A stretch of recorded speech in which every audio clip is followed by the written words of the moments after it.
Last night, while most people were asleep, something very important happened. The Bank of Japan raised interest rates, something that on paper should be bearish for risk assets, especially crypto. And yet, Bitcoin has pushed higher. Altcoins have held their structure, and instead of panic, the market has showed strength.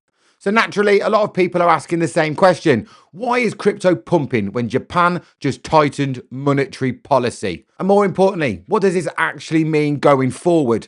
Because this wasn't just another headline for us. Inside the Wolfpack, myself and one of the moderators called Stu was up all night monitoring this news as it broke, watching price action live, managing trades and reacting in real time. We streamed it inside our community so we could trade it as it happened. This wasn't a hindsight, this wasn't luck, this was preparation. In this video, I want to break everything down properly. What the Bank of Japan actually did, why the market reaction confused so many people, and why, in my opinion, this was the best case scenario we could have hoped for. We're still going to look at where the real risks still lie, and the big unanswered question we must keep an eye on going forward. This is going to be calm, this is going to be factual, and this is going to help you think like the market, not react to it. So, let's get into it. I am not a financial advisor. This video is based solely on my opinion on what I'm personally doing in this market. I also want to let you know that some of the links below and in the descriptions are affiliate links, meaning I may get a commission, but it will be at no extra cost to you. Please remember that under no circumstances will I ever contact you and ask you for investments. You can confirm all of my real social media handles in the description and also at milkshakematty.com. This content is for educational and entertainment only, and I'm not a financial advisor. To understand why people are confused, we first need to talk about expectations.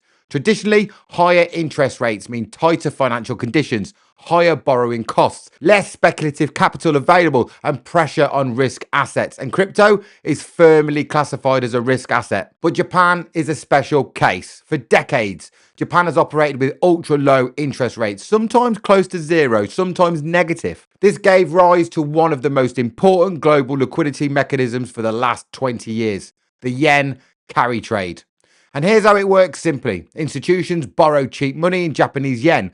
They convert that yen into dollars, then deploy that capital to higher yielding assets globally. Stocks, bonds, emerging markets, and yes, crypto. When Japanese rates are near zero, this trade is extremely attractive. But when Japan raises rates, the theory is borrowing becomes more expensive. The carry trade unwinds.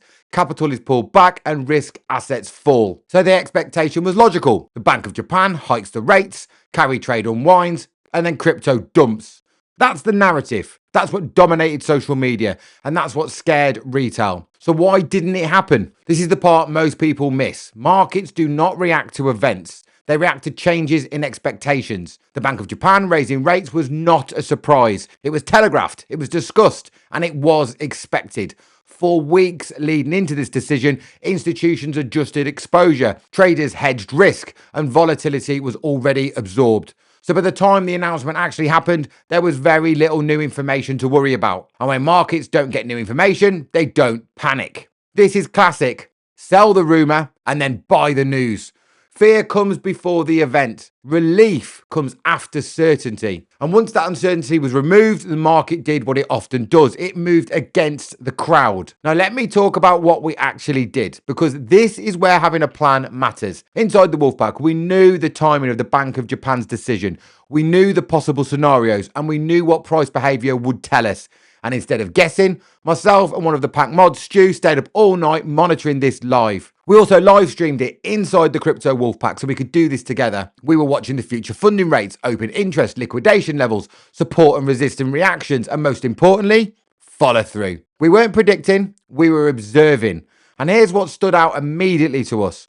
The market did not break down. Selling pressure was absorbed and support levels have held. That told us everything we needed to know in the short term. When bad news can't push price lower, that's information to us. Let me be very clear here. In my opinion, this was the best case scenario we could have hoped for. But why is that? Because rates went up, the market didn't panic, and liquidity didn't evaporate. The structure has stayed intact, and this gives us clarity. Markets hate uncertainty more than bad news. Now the Bank of Japan decision is done. Now it's known. The traders can position forward. That's why I'm happy with what I've seen so far. Not euphoric, not reckless, but constructive. Let's break the reaction down properly. It was priced in. We've covered this. There's no shock, no fear. Shorts were too confident. A large portion of the market was positioned for a dump. When it didn't happen, shorts became buyers. That's how squeezes start. And then we've got global liquidity still dominates. Crypto doesn't trade on Japan alone. US liquidity, ETF flows, derivatives positioning all matter.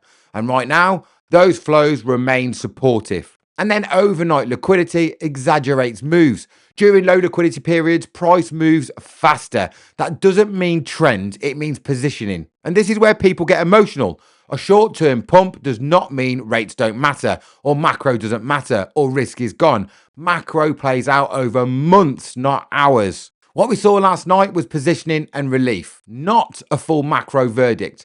That's why discipline is going to matter moving forward. Now, this is crucial.